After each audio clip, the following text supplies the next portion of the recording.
Hello guys, on dit souvent qu'il n'y a pas de culture ou d'histoire aux Émirats. Si vous me suivez depuis un moment, vous savez bien entendu que c'est faux et je compte bien vous le prouver à nouveau dans cette vidéo. Dans la première partie de cette vidéo, nous allons retrouver une ancienne connaissance, Mohamed Kazim, un guide culturel émirati qui va nous en dire plus sur l'histoire et la construction d'un des plus anciens quartiers de Dubaï, Al-Bastakia. Nous allons ensuite retrouver Khadija pour partager un iftar. L'iftar est le repas que l'on prend au moment de la rupture du jeûne pendant le Ramadan. Elle va nous en dire plus sur l'association qu'elle a créée, Meet the Locals, qui donne l'opportunité aux étrangers d'en savoir plus sur la culture et les traditions émiraties. Assez parlé, je vous laisse maintenant découvrir cette vidéo. Enjoy! Hi Mohamed! Hi Amal! How are you? Very well, how are you doing? It's been a while! Yes, it's been a while. I think you have a lot to say about this area. Yes. I have a personal history that goes back and it's one of my favorite places in Dubai. We're going to start with seeing the most interesting feature of the architecture of this neighborhood. Let's walk this way. So basically, the houses in this neighborhood were all built from coral stones, which means that they're actually rocks or bricks that they got from the sea, and they're breathable materials. So they needed this when they were planning for the area because, as you know, it's really hot over here. Of course, after they had built these houses, you'll notice that there's no windows.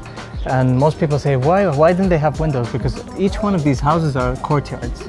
So the rooms are actually around the corners, and the inside part is the part that's open, and there's a courtyard. So a few interesting things. Before they built the house, they had to plan a little bit of urban planning for the neighborhood. So what was very important for them is to make sure that it's always cool and that there's enough access to water. So each one of these houses are known for two main things, and those two things were the first things the architect would decide where they are before they start continue building the house.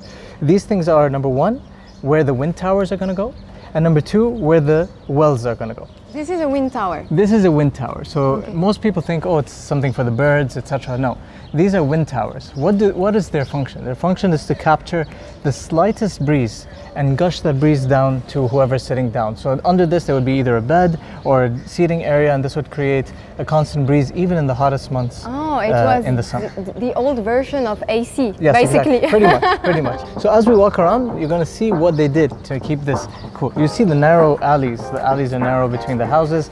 The houses have high walls. This is on purpose because they create shadows on each side. But nobody lives here anymore.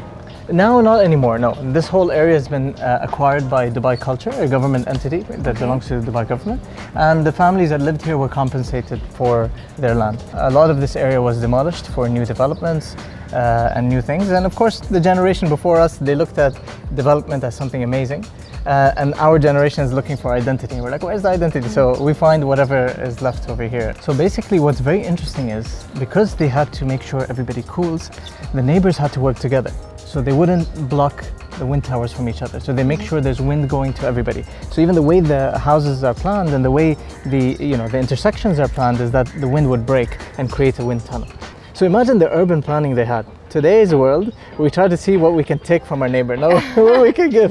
Yeah, that they consider their neighbors, yes, and of course. they're helping each other. Of course. And of course, in a resource-scarce environment, that was very important. If you don't help each other, you won't survive. So everything, every part of the design, of every element of the architecture had to do with functionality. It had to work for something, either cool the house or give privacy or allow them to be able to live in this resource-scarce environment. Yeah, because I cannot imagine here during summer without AC.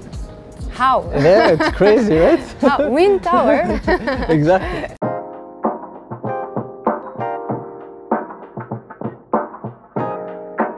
Why I'm stopping here is because this area has childhood memories for me.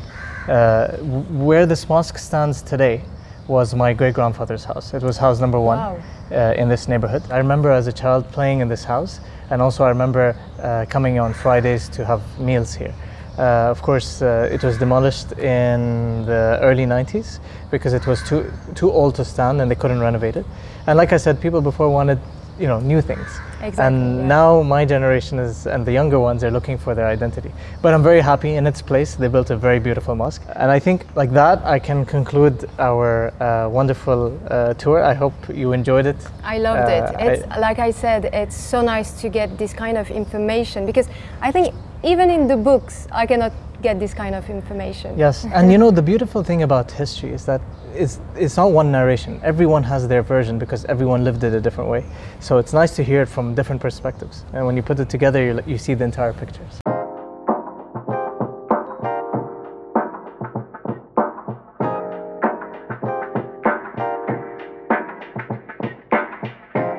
J'espère que cette petite visite de Al-Bastakia vous a plu.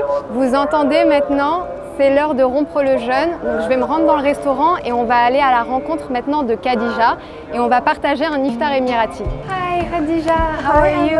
Fine, how are you? I'm good, thank you. This is our room. Yes. I cannot wait to eat. Yes, please come in. This room is so nice. I love it. You liked it? Yes.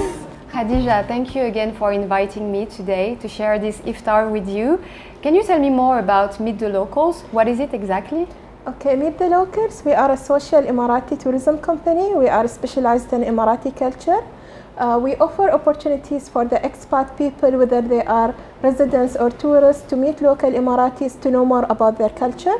Because I noticed many expats who are living among us, maybe even they are born here, but still they don't know much about our culture. So we like to create this bridge of communication between local people and the expats. How do you break fast usually? Because I give you my example, I'm Algerian, and usually in Algeria we just eat in one time. We eat the soup and then we eat the main course, the salad, all at the same time. But I think you do it differently. It depends on the person, but most of the time we break our fast by drinking water, by having dates, maybe having a yogurt, and then we go for prayers, then we come back in order to have like the main meals. And usually during Ramadan, do you gather with your family, friends? Yeah, normally like Ramadan, it's a special month because what I like about Ramadan is like kind of on daily basis we meet together on a meal, because you know, like on other month everyone is busy at work, we finish work late, so like we don't get the chance to have a meal together. And Ramadan, what's special that on daily basis we come together for iftar, so the whole family enjoy the iftar together. This is binto, right? Yeah, this is binto. It's very popular for us to have binto during Ramadan. Because it's basically mixed berry syrup. We add water to it, and normally, you know, like in Ramadan we fast, we're not allowed to have food or drink, and normally like the temperature in the UAE, it's hot, so kind of you will be like wanting to drink something cold, something refreshing, so that's bintu.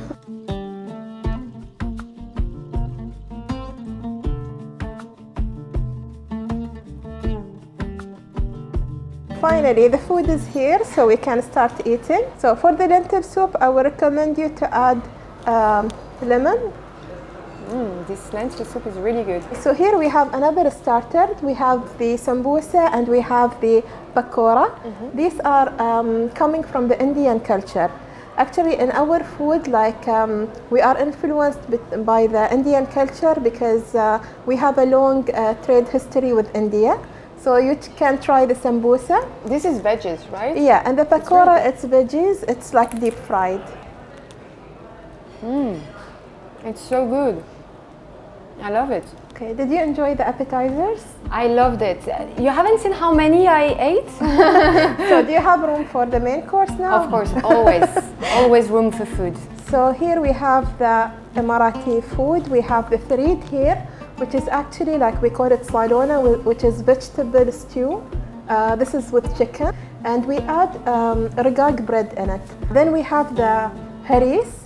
The haris, it's basically like wheat mixed with meat. Then we have the majboos there. We have the lamb majboos. So basically it's rice with different types of spices. And then we have the biryani. Again, the biryani, it's taken again like from the Indian culture. So this one is with lamb. Yeah, this is, we call it majboos. It is with lamb. Okay, I want you to try eating the majboos by your hand. Okay, so usually when we, before start eating, like we say Bismillah, which is in the name of Allah, and we use our right hand for eating. You can just take the rice, then put it like this, and put this. Why is it not nice like you? Look mine, look yours.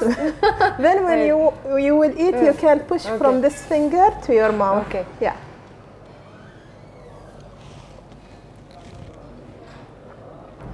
How do you stay clean when you eat like this? Okay, but I think I got it. By practice, you will know. Yeah. Yeah. Better, no? Yeah.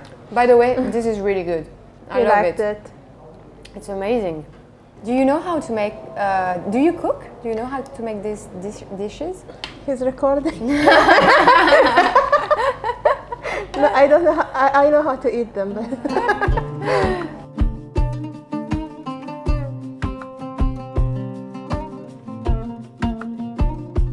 So here we have the legumat. This is the most popular Emirati sweet. You've tried it before? Of course.